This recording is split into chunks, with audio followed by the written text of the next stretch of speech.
same fate. I'm gonna knock out Jake Paul. Jake Paul nearly backed himself into a financial disaster after abruptly pulling out of his highly anticipated fight with Mike Tyson. Originally postponed to November 15th due to Tyson's health concerns, the bout took an unexpected turn when Jake, true to his troublemaker persona, decided to cancel it altogether and announced a new opponent, bare-knuckle brawler Mike Perry, with a fight scheduled for July 20th. But Tyson wasn't about to let Jake walk away that easily. In a move as fierce as his punches, Tyson hit back hard legally. He reminded Jake that canceling the fight would trigger a massive $350 million penalty, plus responsibility for all the promotional and ticketing costs. Faced with a staggering bill, Jake quickly reversed course and agreed to fight Tyson as planned. Now the tables have turned.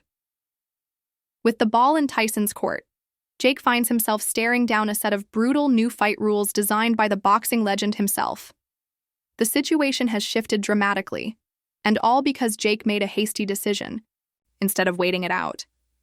If he had paused to think, none of this chaos would have erupted in the first place. The news is true, folks. I, Jake Paul, will be fighting Mike Perry, Tampa, Florida, July 20th. Maybe Jake Paul thought Mike Perry was an easier target, a way to stay in the spotlight without breaking a sweat. But then came a plot twist no one expected. Mike Tyson wasn't just sitting back. When Jake pulled the plug on their fight, Tyson responded with a staggering $350 million bill, covering every dollar lost from the cancellation. This wasn't some bluff or random figure. Tyson's team calculated it to include everything: marketing, promotion, sponsorships, venue bookings, TV rights. A fight between Tyson and Paul had major money behind it, and Tyson made it clear: bail on the deal and you'll pay for it. Suddenly, Jake wasn't just dodging a fight. He was staring down a financial wrecking ball. That $350 million demand had him sweating bullets. In a panic, Jake made a sharp U-turn and agreed to face Tyson after all.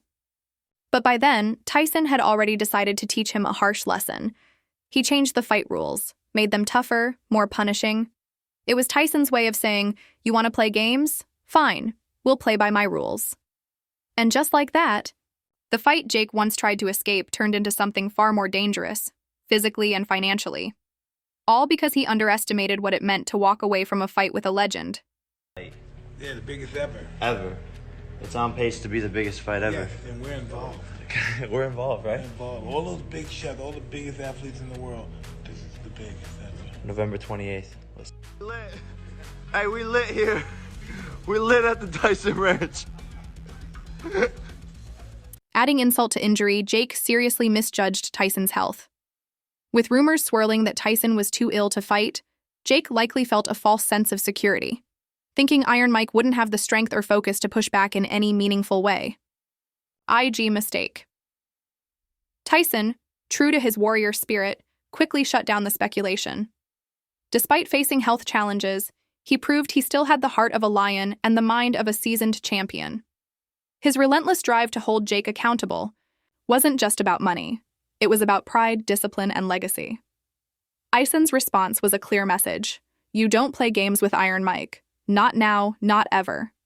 Stating news, I'm heartbroken, speechless, gutted. We've been working so hard over here, everyone in this camp, and I just feel bad for everyone involved in this. Jake Paul found himself in full-blown panic mode as he desperately tried to walk back his decision to cancel the fight with Mike Tyson. This wasn't just about saving face. It was about saving a fortune. His teary podcast confession was a last-ditch effort to repair the damage, but it was too late. Tyson had already set a plan in motion, one that would not only hold Jake accountable, but push him to his absolute limits. This wasn't just revenge, it was strategy. Tyson wasn't content with just putting the fight back on. He flipped the script entirely, rewriting the rules in a way that turned the ring into a battlefield stacked against Jake. These weren't minor adjustments. They were seismic changes designed to punish Paul's overconfidence and expose every weakness in his game. Let's break it down. 1. Longer rounds, shorter breaks. Tyson extended each round from 3 to 4 minutes. AI, brutal change that adds significant strain on cardio and endurance. To make things worse for Jake, rest periods between rounds were cut in half, from 60 seconds to just 30. For someone like Tyson, who's been through warlike bouts in his prime, it's a return to familiar territory. But for Jake, who's used to shorter, less grueling matches, it's a nightmare. 2. No headgear. Originally, the fight was supposed to include headgear for added safety, a standard for exhibition bouts. Tyson scrapped that.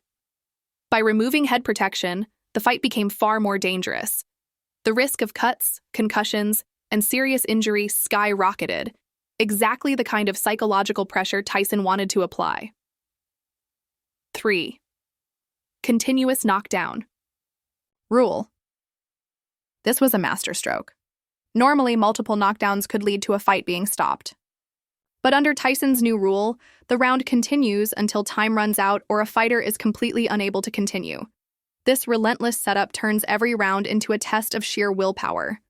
For Jake, it means no escape, no easy stoppages, just pure survival. 4. 12-round gauntlet. Tyson pushed the fight from 8 rounds to 12, a throwback to boxing's golden era. Jake, more familiar with shorter bouts, now has to train for a marathon. Tyson, with decades of experience in 12-round wars, knows exactly how to pace himself.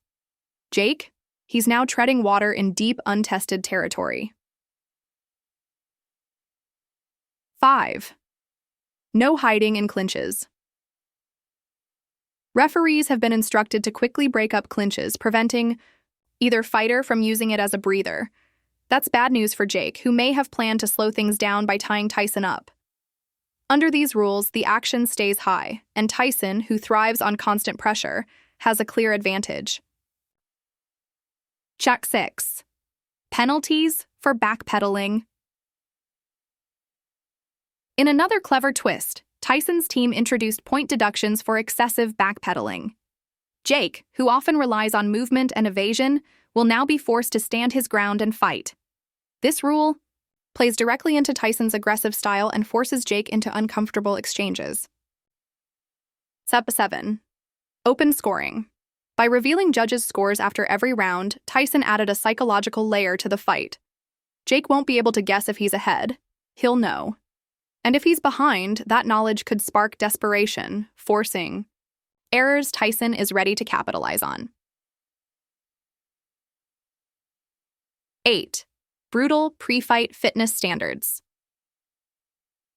Fighters must pass strict evaluations before stepping into the ring. Failure could mean point deductions, hefty fines, or even disqualification. Jake now has to meet elite-level conditioning benchmarks, pushing his training to dangerous extremes, physically and mentally. A contract weighted in Tyson's favor. After Jake's attempt to cancel the fight, the renegotiated agreement gave Tyson substantial control over the fight's terms. And rightfully so. His star power and the public's hunger to see him return to the ring make him the main draw. These rule changes ensure not just a high-stakes, high-drama match, but a real test of grit, stamina, and heart.